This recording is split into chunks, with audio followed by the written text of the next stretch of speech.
So the first part that I want to talk about, especially if you're going through a bit of an identity crisis, whether you are struggling with your concept of self, you're just finding it hard to get through the day-to-day. Something that I struggled with myself was finding my purpose in life, like really understanding who I am as a person, what actually the feelings inside, the thoughts that spin in my head do to me, and where they come from, most importantly. Because once we understand the root cause of a symptom, we can then treat it. And when we treat the root cause as opposed to just the symptoms alone, we can then start to rewire, shift, and change the way in which we act as people. And as men, this is extremely necessary. So the first part is actually finding your purpose in life. And this is quite a broad concept, but I'll give you a few points that have helped me in the past. I mentioned this in my previous video, but the first thing is to really look at the course of your life, look at the things that you've done, and identify points that have resonated with you, right? And I'm talking about going back to when you were a child. What were your dreams? What was your motivation for getting out of bed? Yeah, even as a kid, what was it that you wanted to do? What was it that really inspired you to get through the days? And when I talk about this, I'm speaking about the creative elements, right? Because the creative side of ourselves is what actually drives us to finding fulfillment in life. As human beings now, we were never designed to work in cubicles and offices, to be these machines just pressing the same buttons, pulling the same levers over and over again to achieve a goal. We were designed to walk out in nature. We were designed to be with other human beings, to socialize, to experiment, to feel, to be in environments that evoked emotions that helped us create a narrative on what we're going to contribute to the world, what we have to offer, what we can gather, and then push into the world to create something of value. So think back to a point where you were genuinely excited by the things that you were doing. What were you doing? Who were you with? What kind of people were surrounding you? Think about those and think about the feelings and really dive deep into that. Take notes if you need to, right? The second point is also identifying what didn't meet your needs. What didn't make you feel safe? What didn't attract your interest? What made you feel, this isn't for me? Because it's also just as important to have an anti-vision as it is to have a vision. That gives us the data that helps us shape, the parallels of the lines for us to then move through the middle. And I'm not saying it's going to be an easy ride. You're going to bounce between the two lines, but we need to create some form of regimen. We need to understand what the guidelines are and in which direction we're going to be moving in our lives. This is going to help create flow. This is going to help us with understanding what path truly resonates with us. For myself, I always knew that from the time I was a kid, I wanted to go into the military.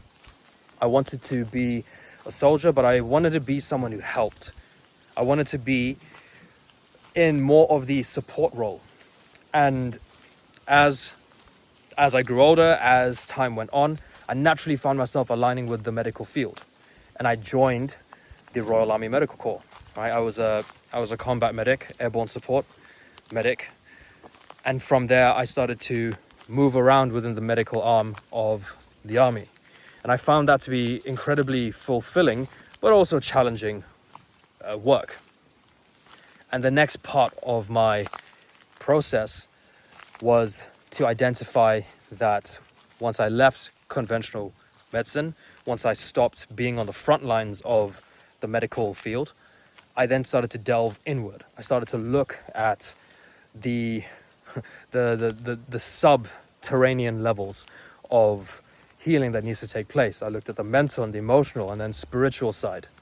And now here I am facilitating, practicing the holistic elements of healing through mental reprogramming, using our breath, using the energy of the body to heal the body, somatic healing, looking at how we can use our own internal tools to change our narrative, to change the way we think about ourselves. But that came from me trying lots of different things. I tried to do sales. I tried to do, just, what was it, like e-commerce. I tried to do social media, influencer marketing. I tried editing. I tried working in retail. And none of that sat with me. So that was my anti-vision. You have to do the same. Another element of finding your purpose in life is also just daring to do different things. You have to try. You have to experiment with the world. You have to go out and meet the world. You know, one thing that my parents used to tell me, especially when I was in my funk post lockdown, was you'll never be able to truly learn what you actually enjoy in the world unless you go out and meet it. And I couldn't agree with that more. I wish it didn't take me 5 years to understand that, but here we are.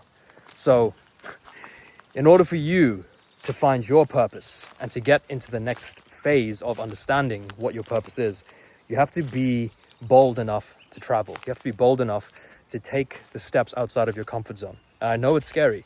It's extremely scary because you're now taking a risk. You're stepping into the unknown. But ask yourself this. If you were to stay where you are right now, if you were to stay in your room or wherever you may be, if you were to do the same things day in, day out, what kind of result are you going to get? Are you going to get a change result, or are you going to repeat and get the same results? You know the answer to that. So the only way to facilitate a change is to make a change. The only way to get a different outcome is to do different things. And I know it's easier said than done. It's simple, but not easy.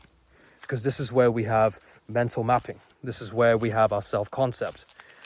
All these parts that make up our emotional and psychological profiles that then create this database of who I am. Like 5 years ago, who Sravan was, he was a retired army veteran that entered a depressive phase, had just come out of a very unconventional and traumatic relationship, which cemented the thought of being undeserving, being a waste of space, and a failure at life. That was what I truly thought about myself. And that process is not easy to come to terms with. But those were the mental processes that were taking place in my head. And it was only after I became very aware of them and I approached it with such brutal honesty that I was able to flip the narrative. But it was also because I lived through the process of understanding what I do like and what I don't like that allowed me to get to this position where I am today. So that's just three simple, three quite loaded, simple but not easy exercises that you could take to start getting a better understanding of your purpose in life, right? And you don't have to take any huge extreme actions, especially on the parts where you're daring to step outside your comfort zone. You could start with very small micro actions, right? A classic one would be like go to a different location. If you're someone who works, say, from home, for example, try by going to a cafe. Go to like an internet bar or a lounge. Go to a different location that, shifts your paradigm, that forces you to change your perspective. If you hang around in the same social groups, try by going out and meeting different people. Right? Just little things like that go a long way. So hopefully you took something of value here. If you like this video, comment, subscribe, share it with somebody who could use the same value or message. And stay tuned because I've got a lot more coming. But that's it for me. Take care. Stay abundant. I'll see you in the next one.